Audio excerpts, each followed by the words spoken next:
letter sound recognition and the expectancy value theory. Letter sound recognition, or alphabet knowledge, is the knowledge of names and sounds associated with printed letters. Early alphabet knowledge is one of the greatest predictors of later literacy achievement of reading, spelling, and comprehension in later elementary years. Here are some examples of what a child that has prior knowledge of the alphabet might know when they start school, or what you might teach first to students who do not have prior knowledge. The first one is that they are more likely to know the beginning letters of the alphabet. This means that students are more likely to know the letters A, B, and C because they have heard the song ABCs, or they have heard someone say, let's do the ABCs, or do you know your ABCs? The second one is they are more likely to know letters that are used more frequently. According to this article, the letters that are used most frequently are the capital letter T and the lowercase letter E. They say that students that have past experience with print are more likely to know these two letters. The next one is that they are more likely to know letter names that the beginning of the name cues the sound, such as B. This means that the name of the letter and the sound that the letter make are the same. So, like B starts the letter B. The last one is that they're more likely to know letters with distinct shapes. This means that a student might not know the capital letter C and the capital letter G because they look similar and they sound similar. But they might know the letter X and the letter O because their shapes are very distinct and no other letters look like those letters. The alphabetic principle, or understanding that letters have particular sounds, began in ancient times by the Phoenicians and later was further developed by the Greeks. The main theorist in current times is Marilyn Jagger Adams. She is applauded for research and applied work in the area of cognition and education.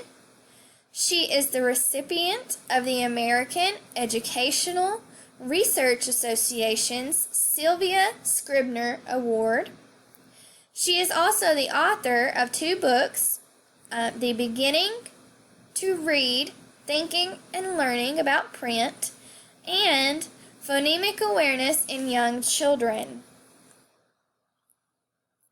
Here is a quote by Dr. Marilyn Jagger Adams, and it says, "A child's level of phonemic awareness on entering school is widely held to be the strongest determinant of the success that she or he will experience in learning to read, or conversely, the likelihood that he or she will fail." That will lead me to the next theory that we will discuss, and that is the expectancy value theory of motivation.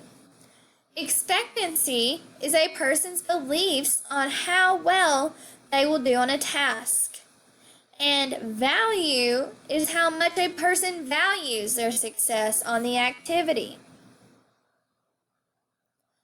I'm going to step outside of the classroom to give you an example of a child that is experiencing the expectancy value theory of motivation.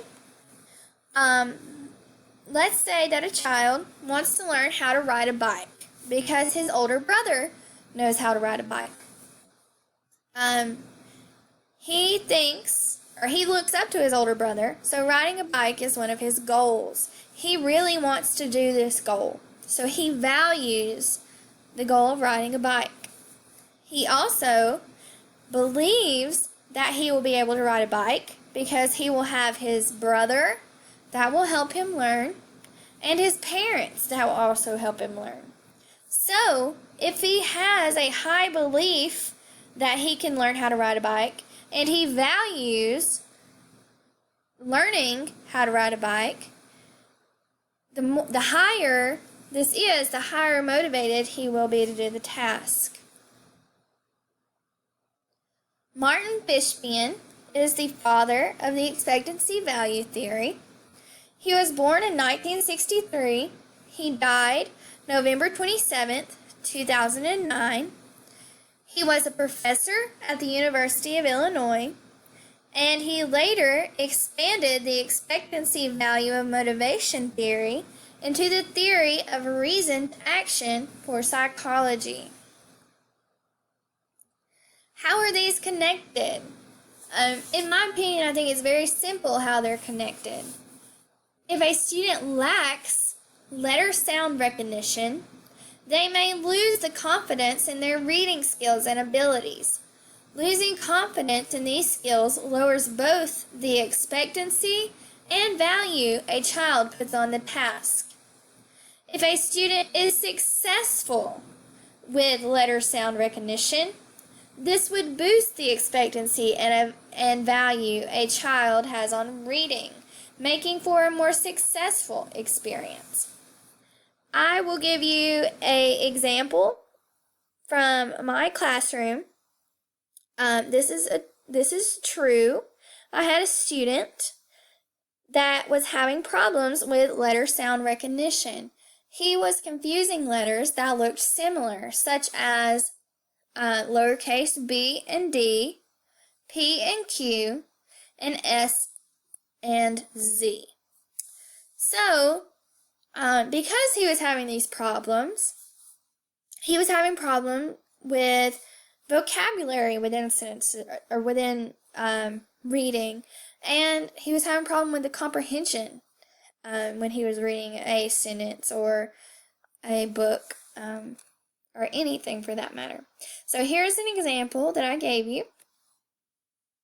The first sentence is very simple, and it says, "The bat is an animal that flies at night."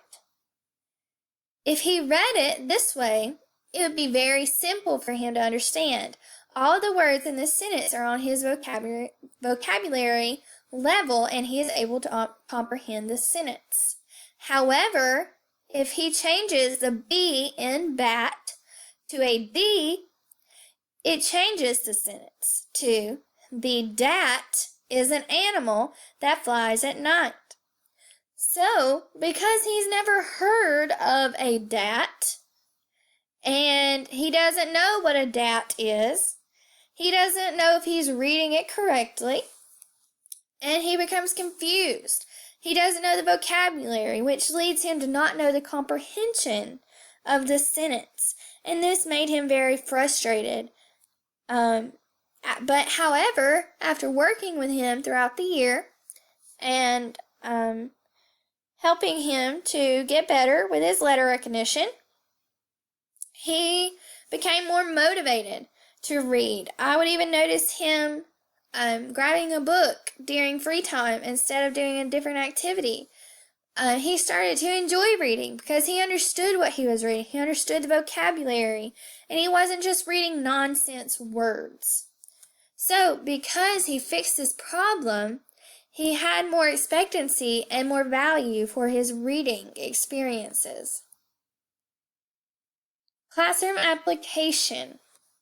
Letter sound recognition should be at the forefront of teaching reading.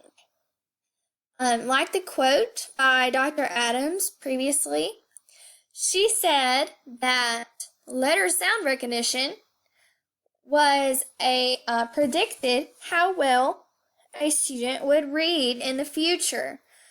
So, to me, this means that letter sound recognition are those building blocks that lead to comprehension. And students should be placed in an environment that encourages high expectancy and value on all subject areas. I think that it's very important as teachers to make your students know what is expected of them, especially those students that do struggle. They should know that they don't have to make an A or a 100 on every project that they do. They should feel comfortable with giving their best, and they should know that as long as they give their best, that's all we could ever ask for. Also, I think we should teach our students to value what we're teaching them. And I think the best way to do this is to teach stuff that they relate to.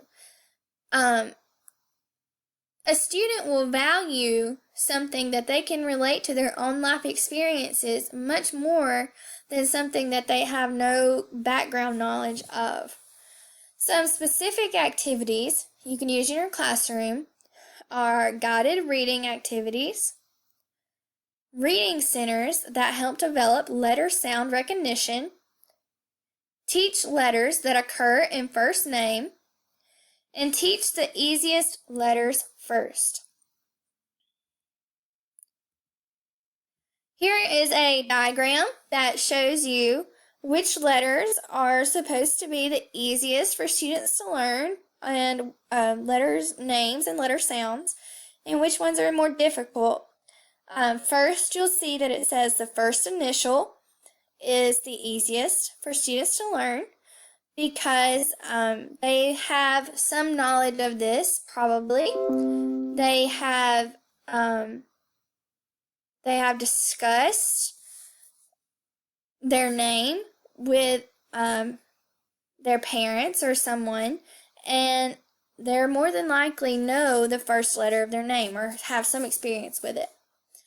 Then you'll see that the letter O, like we talked about earlier, it has a very definite shape, and it doesn't look like any other letters. And then that's followed by B, A, and C, which goes back to students knowing the first letters of the alphabet, A, B, and C.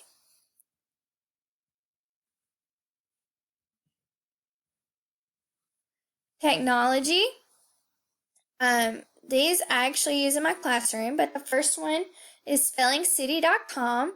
Spelling City is a free website that includes games for many age levels. Games that test letter sounds would be appropriate for this topic. I really enjoy Spelling City within my classroom because you can actually upload the spelling words that you're using that week or during that unit, and this website will actually generate games using those very spelling words that you put in. This could be used for any elementary age group.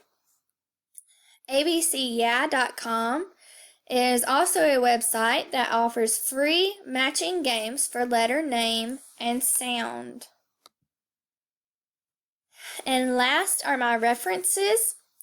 I hope that you enjoyed this video, and I hope that you learned something. Thank you.